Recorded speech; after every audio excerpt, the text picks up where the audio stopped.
iPhone 5S di tahun 2021. Sebelumnya saya ucapkan terima kasih untuk yang sudah like, komen, dan juga subscribe channel ini. Dukung selalu channel ini agar semakin baik dan semakin berkembang. Pada bahasan kali ini, saya akan mengupas tentang iPhone kedua saya, yaitu iPhone 5S. iPhone ini rilis tahun 2013. iPhone ini memberikan perubahan yang cukup besar pada sisi performa dari desain dan kameranya. Saat itu kameranya hanya beresolusi 8 megapiksel.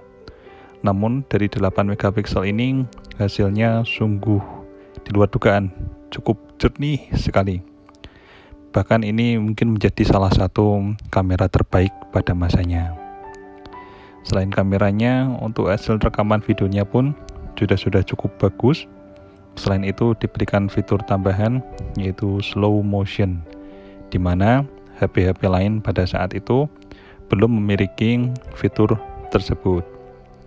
Selain itu, iPhone ini juga sudah dilengkapi dengan pemindai sensor yaitu fingerprint atau dalam istilahnya disebut dengan Touch ID. Touch ID ini akhirnya diadopsi oleh Apple untuk device-device berikutnya, termasuk digunakan di iPad.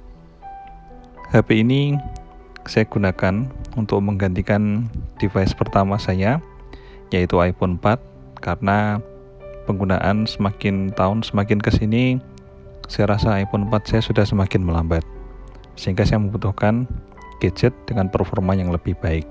Dan iPhone 5S ini salah satu jawaban dari apa yang saya butuhkan saat itu.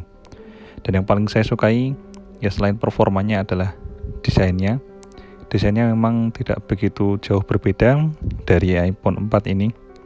Namun desain ini lebih compact karena terlihat lebih tipis, sehingga ketika kita pegang, meskipun ukurannya lebih besar dari iPhone 4, namun iPhone 5S ini terasa lebih ringan ketika kita genggam.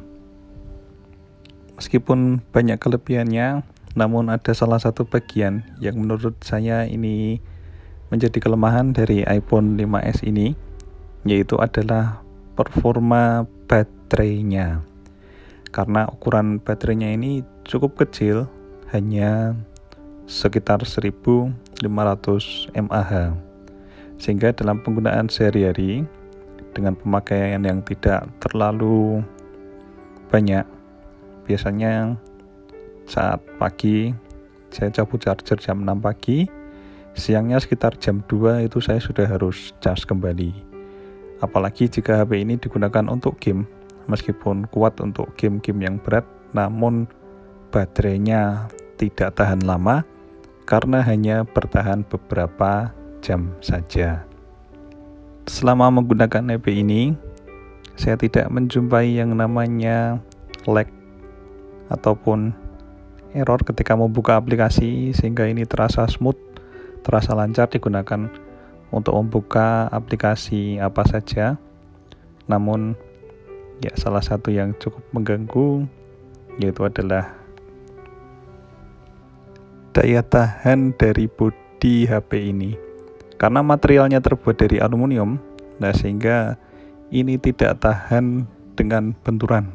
Ketika terjadi benturan sedikit saja, maka bisa dipastikan bodi HP ini akan lecet atau menimbulkan dent. Dan lebih berbahaya lagi, ketika jatuh dengan posisi layar berada di bawah, bisa dipastikan layar ini pasti akan hancur. Sehingga dalam menggunakan HP ini saya harus hati-hati, di mana saya harus selalu memakai casing yang aman agar bodi dari HP ini tidak lecet sama sekali. Sama menggunakan, saya pernah satu kali istilahnya kepentok lah pada ujung salah satu sudut HP saya, sehingga ada titik sedikit. Namun setelah itu saya pakaikan casing, sudah aman, sehingga tidak terjadi yang namanya layar atau bodinya itu pecah. Pada saat itu saya membeli HP ini dengan kapasitas yang 32 GB. Waktu itu iPhone ini device defaultnya yaitu iOS 7.